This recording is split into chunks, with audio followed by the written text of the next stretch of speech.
رسول نبي كريم الطباع وأصحابه حوله كالدرر تنام المعالي على طرفه وتصحو. طالب علم ہے، نمازی ہے، دوست ہے، مبارک رات ہے. بھئی ہمارے ملک کے لیے بھی دعائیں چاہیے کہ اللہ تعالیٰ امن نصیب کر لے. نہ جمعہ میمون ہے، نہ کوئی اجتماع پرامن ہے. خدشہ اور خطرہ تو ہر جگہ حائل ہے. دشمن نامعلوم ہے. کوئی بھی کہے مجھے معلوم ہے، پتہ چل گیا، پھر اس کے بعد کیوں ہوتا ہے؟ تمہیں معلوم ہے تو پھر تو آپ کے خلاف ایف آئی آر ہونا چاہیے. اکو بکو سندر بکو. اصل بات یہ ہے کہ جیسے گناہ نامعلوم ہے اور ہر شخص کے جرائم مختلف ہیں اور ہر شخص کی سیاکاری متنوع ہے، اس طرح عذاب کے رنگ ڈھنگ بھی مختلف ہے. کوئی اپنی اولاد کے ہاتھوں رو رہا ہے، کوئی ماں باپ کی وجہ سے پریشان ہے، بیویاں خاوند کی وجہ سے، خاوند بیویوں سے. ماحولیات ساری کی ساری لت پت ہے اور بڑے پیمانے پر ملک دھماکوں کے لپیٹ میں ہے. بے گناہ معصوم جانیں تلف ہو رہی ہے. صرف مدرسے نہیں، اسکول بھی ہمارے ہیں. صرف دارالعلوم نہیں، کالج بھی، ان میں بھی نفوس مقدسہ ہے. تم شوق سے کالج میں پڑھو، پارک میں کھیلو، جائز غباروں میں اڑے چرخ پہ جھولو. بس ایک سخن بندے عاجز کا رہے یاد، اللہ کو اور اپنی حقیقت کو نہ بھولو. وہ ایک کالجی لڑکے سے کسی نے پوچھا کہ آپ بھی مسلمان ہیں؟ کہا الحمدللہ میرے باپ دادے مسلمان تھے.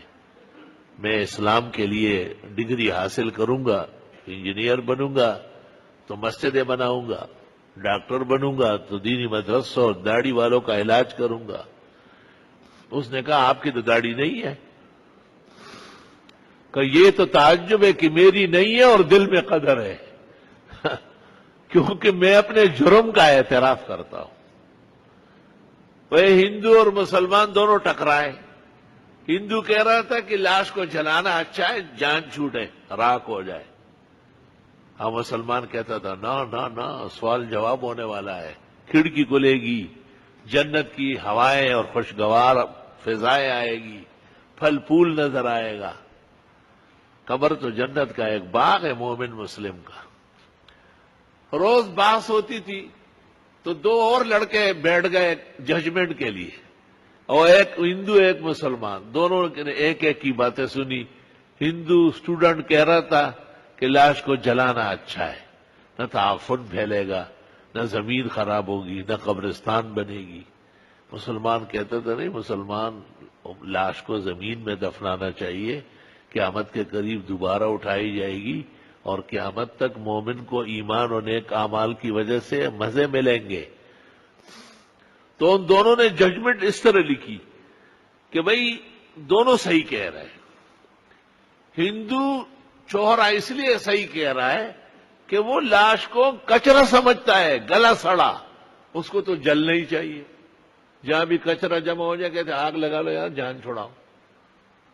اور مومن مسلم آخرت کا ایمان رکھتا ہے، وہ تو خزانہ ہے، تو خزانہ زمین میں دفنانا چاہیے.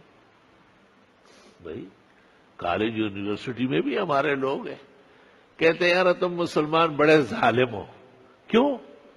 یہودیاں نصرانیہ تمہاری بیوی بڑھ سکتی ہے؟ کالج کے لڑکے نے کہا بالکل. کہ تمہاری بہن ہمارے آ سکتی؟ کہا کبھی بھی نہیں، اللہ نہ کرے.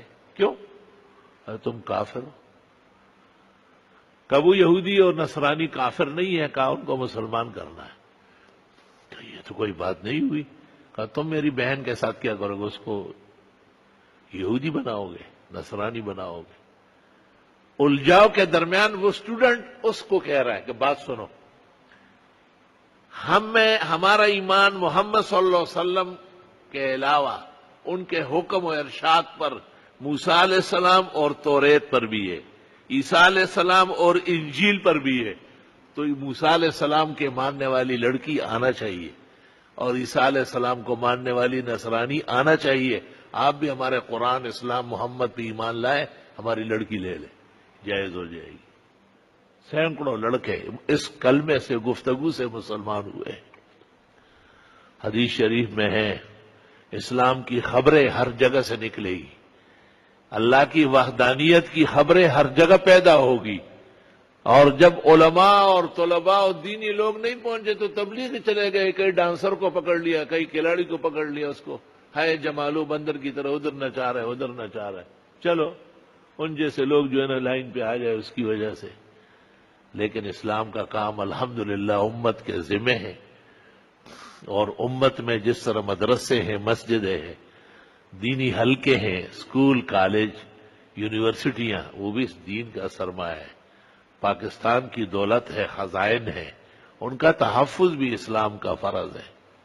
اس لیے میری درخواست ہے کہ مبارک راتوں میں خوب دعائیں مانگے اور اللہ سے خصوصی راز و نیاز کرے کہ یا اللہ پورے عالم اسلام کی یہ تکلیفیں دور فرما، اور خاص کر پاکستان جو تندور بنا ہوا ہے، ہر وقت آگ سلگ رہی ہے، نہ جان کی عزت، نہ آن کی عزت، نہ مکان کی عزت، نہ تعلیم گاہ کی عزت، نہ مدارس اور درسگاہوں کی عزت، ہر چیز مختلف طریقوں سے زیر باس ہے، اور اس پر حرف گیری اور نکتہ چینی شروع ہے۔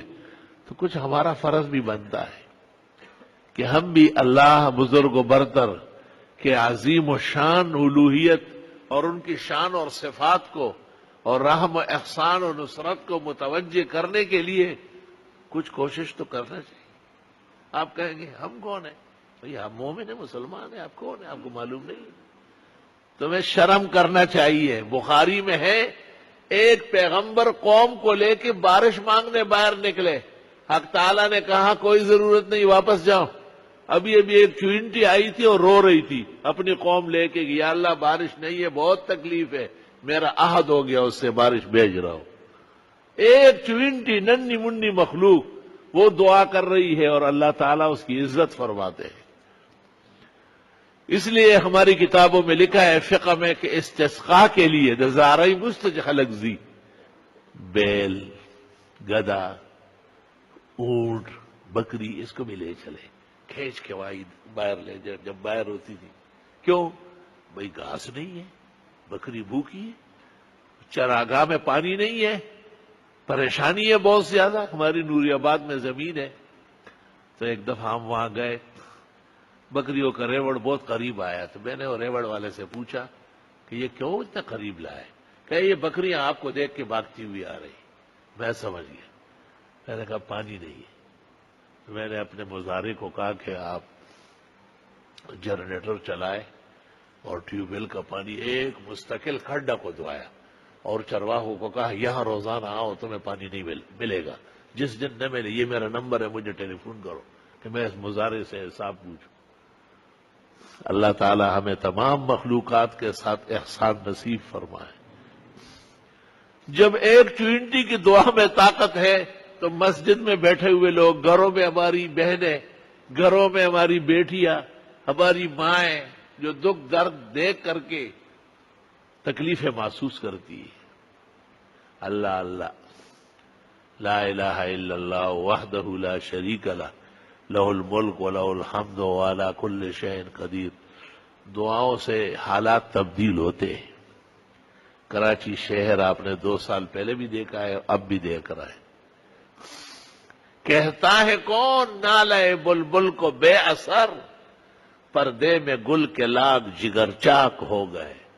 کوئی یہ نہ سمجھے کہ نالہ فریاد بیکار گیا، ہر قلبے کا وزن ہے اللہ کے ہاں، ہر دعا کا ایک طاقت ہے، ایک قوت ہے۔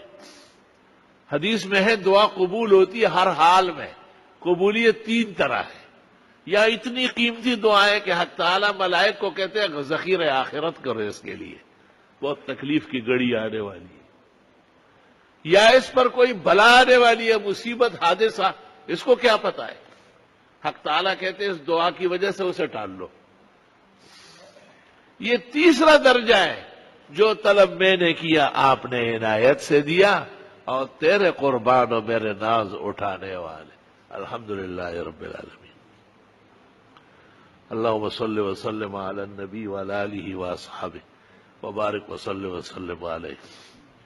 ربنا آتنا فی الدنیا حسنہ وفی الآخرۃ حسنہ وقنا عذاب النار.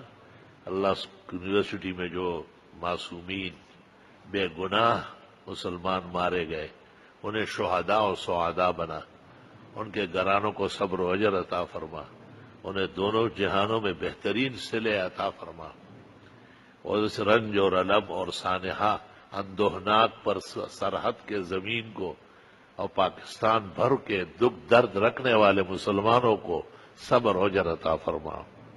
اس سے پہلے جو ناحق حادثات ہوئے ان سب کو خدایا شہداء و سعداء بنا، اور ان کے پریشان حالوں کی یا اللہ صبر و اجر سے دل بستگی فرما، ان کے حوصلے بلند فرما. دہشت گرد کسی بھی عنوان سے مذموم ہے، مقبوح ہے، معذب ہے، اللہ کی رحمت اور فضل سے دور ہے. اللہ سبحانہ و تعالی اس ناسور کو اسلام سے اور پاکستان سے دور فرمائے. اللہ تعالی بہترین امن نصیب فرمائے، بہترین شکرانے عطا فرمائے، ہم عاجزوں کے ٹوٹی پوٹی کلمات اور دعائیں قبول فرمائے. اللہ تعالی حرمین شریفین جانا آسان فرمائے، نصیب رسول فرمائے. نبي كريم